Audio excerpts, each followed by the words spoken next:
Kantor pusat PT Victoria Care Indonesia ini berada di Puri Indah Financial Tower lantai 10 dan 11. Yuk kita lihat suasana kantor yang sedang menerapkan work from home.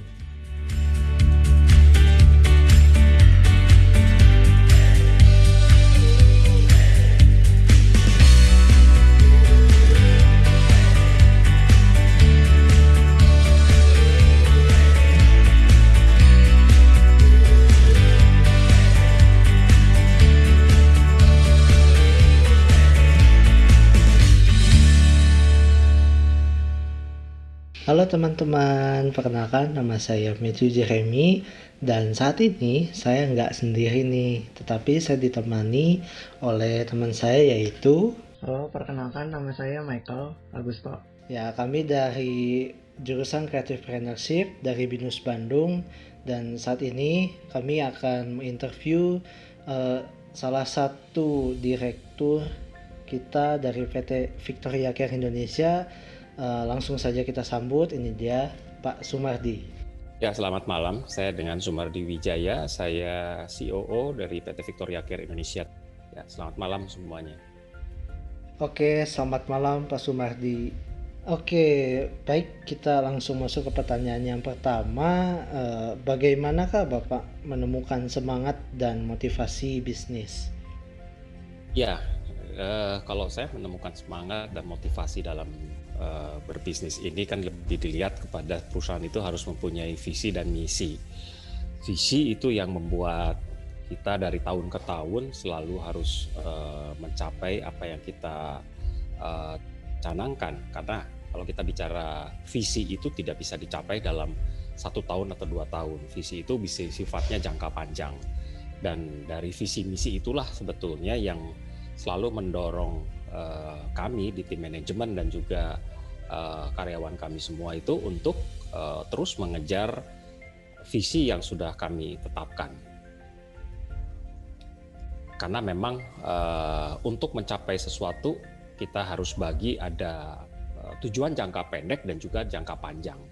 Tentunya kalau tujuan jangka pendek lebih banyak kita berbicara masalah teknis-teknis operasional, bagaimana kita mencapai tujuan yang singkat, tetapi kalau kita bicara tadi bagaimana memotivasi dalam menjalankan usaha tersebut, tentunya kita harus kembali kepada visi dari perusahaan yang kita tetapkan, dan visi itu tidak boleh berganti-ganti tiap tahun tuh ganti visi gitu ya, karena visi adalah sesuatu yang memang harus dicanangkan untuk sifatnya jangka panjang.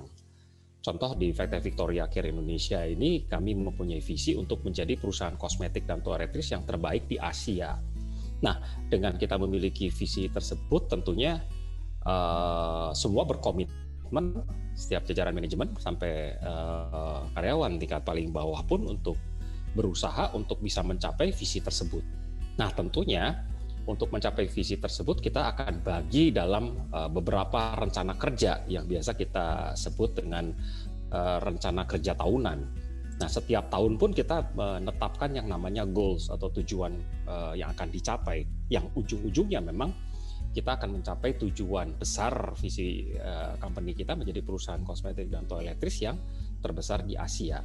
Tentunya kita juga bicara banyak pesaing di perusahaan lokal maupun perusahaan regional. Apalagi sekarang banyak perusahaan dari luar masuk, dan untuk kategori kosmetik dan toiletries ini kan yang relatif entry barrier-nya tidak terlalu sulit, tetapi kita memerlukan namanya strategi-strategi yang nanti mungkin kita akan bahas lebih jauh. Jadi kalau untuk memotivasi tersebut, tentu yang paling utama adalah kita harus memiliki yang namanya visi. Baik Pak, pertanyaan selanjutnya, bagaimana Bapak mengenali peluang dan menghasilkan ide? Ya, mengenali peluang dan juga menemukan ide itu banyak sekali ya. Dengan kalau di tim marketing itu kan secara rutin kami juga sering mengikuti pameran-pameran ya, baik yang ada di dalam negeri maupun yang ada di luar negeri. Di situ sebetulnya kami berusaha untuk mencari peluang-peluang yang ada atau tren-tren kosmetik atau toiletries yang sedang baik atau yang menjadi tren di luar sana. Contoh begini, setiap tahun kami kecuali pandemi ini ya, tahun ini kami selalu rutin menghadiri pameran kosmetik yang terbesar di Asia, yaitu di Hong Kong setiap bulan November, yaitu Cosmoprof Asia. Di situ semua perusahaan kosmetik dan toiletries seperti kami ini berkumpul, semua supplier, semua agen-agen bahan baku dan juga bahan kemas itu berkumpul untuk memberikan tren-tren produk-produk apa yang akan menjadi tren di tahun mendatang. Atau juga ada suatu ide mengenai packaging, karena masuk di bisnis kosmetik dan toiletries ini tentunya memerlukan inovasi-inovasi bukan hanya di produknya itu sendiri, tetapi packaging juga sangat memegang peranan. Nah, kami juga selalu mendorong tim di internal itu juga harus selalu update ya, apalagi sekarang zamannya sosial media. Mereka dengan mudah mencari tren-tren seperti itu, bagaimana produk-produk kosmetik toiletries itu berkembang di negara-negara yang memang cukup baik atau menjadi trendsetter untuk produk-produk kosmetik. Contoh bicara kalau parfum pasti kiblatnya adalah Eropa, Paris gitu kan sebagai pusat mode. Tetapi kalau untuk skincare, untuk perawatan wajah dan sebagainya, kita tahu ada Jepang dan juga ada Korea di situ. Untuk perawatan tubuh kita banyak sekali benchmarknya ya, produk-produk dari Eropa seperti dari Italia, seperti dari England, dari Prancis itu juga banyak. Nah, tentunya tidak semua produk-produk itu bisa diterapkan atau bisa dibawa ke Indonesia konsepnya dan dijual begitu saja di Indonesia, karena market di Indonesia ini cukup unik gitu kan ya. Contoh, masyarakat Indonesia itu suka sekali dengan yang namanya whitening atau pemutih. Jadi tren kosmetik di Indonesia semua yang mengklaim mengandung pemutih atau yang bisa mencerahkan wajah itu pasti laku di pasaran. Nah, bagaimana kita menyiasati produk tersebut? Tentunya satu, kita bicara kalau di marketing ada yang namanya 5P gitu kan ya. Ada produk, place, price, people-nya, dan juga promotion gitu kan ya. Nah, itu bicara 5P itu juga menjadi hal yang sangat penting. Produknya apa yang kita mau jual, berapa harganya, place itu bicara distribusi, kita mau distribusi kemana gitu kan ya, hanya supermarket saja atau toko kosmetik saja, people itu siapa yang menjualnya, promotion itu promosi.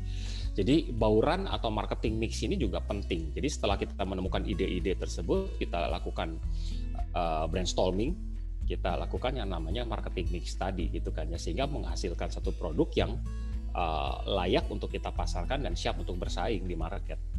Oke, pertanyaan selanjutnya, bagaimana Bapak melaksanakan analisis kelayakannya?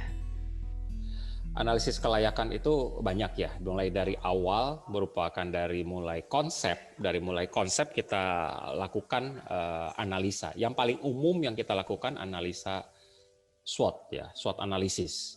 Yaitu bagaimana kekuatan dari konsep tersebut, kekuatan dari konsep produk tersebut, apa weakness-nya, apa peluangnya, dan apa tantangannya.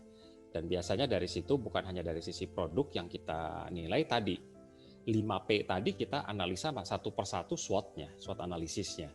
Sehingga dengan kita mengetahui keunggulan dari produk tersebut, kelemahan, peluang dan ancamannya, lalu dari sisi pricing juga kita analisa bagaimana kekuatan pricing kita, kelemahannya bagaimana peluang dan juga ancamannya. Setelah itu kita memang lakukan review atau evaluasi secara komprehensif. Jadilah satu ide produk yang sebetulnya masih panjang, yaitu baru kita menggodok satu ide gitu kan ya. Tetapi setelah itu digodok dalam satu ide, kita tuangkan ke dalam satu blueprint rancangan produk baru di tempat kami itu kan ya. Baru itu di-develop. Barulah departemen R&D, departemen packaging development itu terlibat di situ. R&D juga akan terlibat uji coba terus produknya dan sebagainya. Tetapi di awal kita lakukan analisa dengan menggunakan yang paling umum, kita lakukan SWOT analisis ya. Apa saja jenis model bisnis yang Bapak punya? Oke.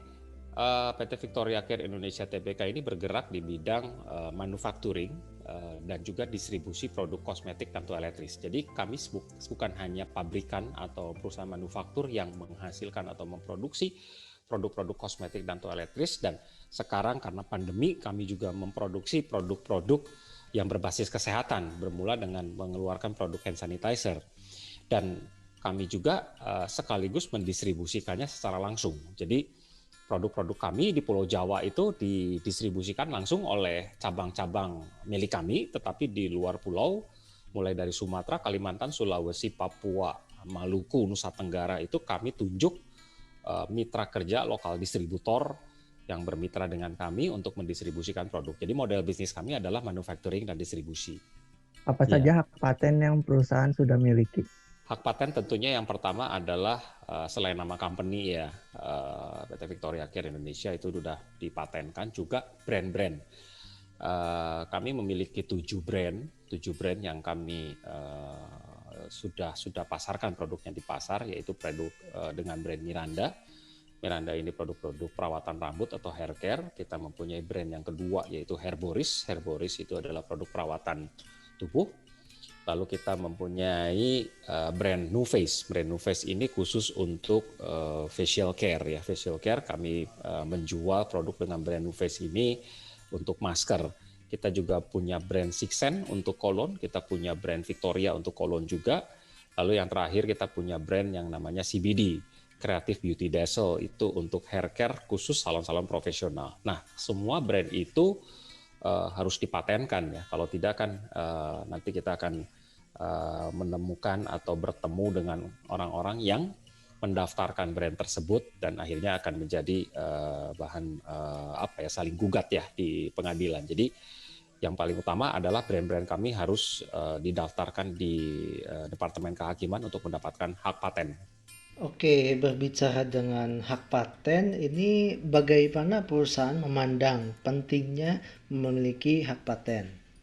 Oh, penting sekali. Hak paten itu memang harus dimiliki oleh perusahaan. Bayangkan, brand itu adalah merupakan intangible asset yang dimiliki oleh sebuah perusahaan. Nilainya itu bisa sangat mahal sekali ya untuk sebuah nama brand. Jadi ketika kita mempunyai satu produk dan kita mempunyai brand, alangkah lebih baiknya kita segera daftarkan di Departemen Kehakiman, lembaga haki itu untuk mendapatkan hak patennya. Karena tadi yang saya bilang, paten brand itu dengan hak patennya merupakan intangible asset yang dimiliki oleh perusahaan yang nilainya bisa sangat besar ya, selain aset-aset yang sifatnya fisik yang lainnya yang terlihat seperti gedung, kendaraan, mesin-mesin dan sebagainya. Jadi brand dengan hak patennya itu adalah merupakan aset perusahaan yang sangat penting sebetulnya. Baik Pak, pertanyaan terakhir, bagaimana cara Bapak memprediksi bisnis Bapak ke depannya? Bicara mengenai prediksi ini tidak terlepas kita harus melihat apa yang terjadi atau umum disebut dengan makroekonomi dan mikroekonomi. Makroekonomi kita melihat bagaimana kondisi perekonomian baik yang ada di Indonesia maupun di regional maupun dunia yang secara langsung atau tidak langsung berpengaruh terhadap bisnis kami gitu ya. Contoh, secara makro pandemi ini juga pasti harus kita perhitungkan akan mempengaruhi bisnis secara keseluruhan. Contoh dengan berkembangnya new normal, kami sebelumnya kan mempunyai outlet-outlet atau counter-counter di supermarket ataupun di mall-mall ataupun di ITC kami dirikan yang namanya counter Herboris ya. Tetapi dengan berkembangnya pandemi seperti sekarang, banyak orang yang takut ke mall dan sebagainya, ada PSBB, sehingga otomatis pengaruh kepada traffic kunjungan konsumen yang berkunjung ke mall ataupun ke pusat-pusat perbelanjaan, sehingga kami pun harus mempertimbangkan untuk lebih memilih channel penjualan atau distribusi yang lain, yaitu merambah ke bisnis online gitu kan ya. Jadi itu salah satu gitu kan ya. Naik turunnya kurs gitu kan ya, ini juga sangat berpengaruh gitu kan ya. Lalu kebijakan seperti yang tahun lalu pernah terjadi perang dagang antara Amerika dengan China gitu kan ya, itu juga mempengaruhi sekali karena berpengaruh kepada nilai tukar uang dan juga kepada hal-hal yang bersifat politik. Jadi dalam memprediksikan bisnis itu, faktor makroekonomi dan mikroekonomi, kondisi sosial ekonomi dan politik dalam negeri pun menjadi hal yang sangat penting ketika kita perhitungkan. Contoh yang lain misalnya, kita juga harus memperhitungkan dengan kemungkinan adanya bencana dan sebagainya. Dan ini mengapa menjadi hal yang harus diperhitungkan? Karena kita juga harus mempersiapkan bagaimana kalau suatu saat pasokan atau jalur distribusi itu terputus gara-gara misalnya kondisi alam. banjir, kebakaran hutan dan sebagainya gitu. Jadi dalam memprediksi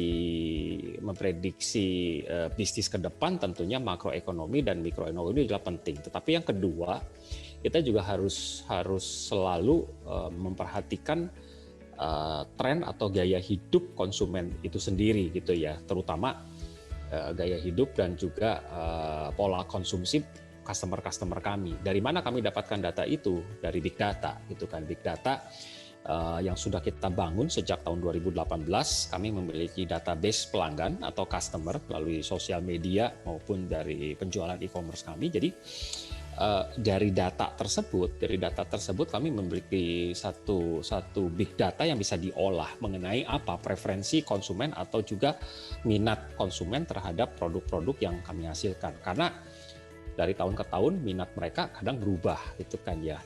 Misalnya mereka juga bosan dengan packaging produk yang kami pasarkan selama ini, sehingga mereka berharap akan ada pembaruan packaging dan sebagainya, ada keberatan mengenai harga dan sebagainya. Itu juga mempengaruhi bagaimana kita akan menjalankan atau memprediksi bisnis di tahun-tahun mendatang gitu ya. Wah, sangat mengedukasi dan juga sangat inspiratif ya. Dan tak terasa sudah di akhir dari interview hari ini. Sekali lagi kami Matthew Jeremy dan Michael Augusto dari Binus University jurusan Entrepreneurship mengucapkan terima kasih atas waktu yang disediakan oleh Bapak Sumardi Wijaya selaku COO dari PT Victoria Care Indonesia. Selamat malam. Oke. Terima kasih Pak. Ya, selamat ya. Oke, Sip. selamat malam.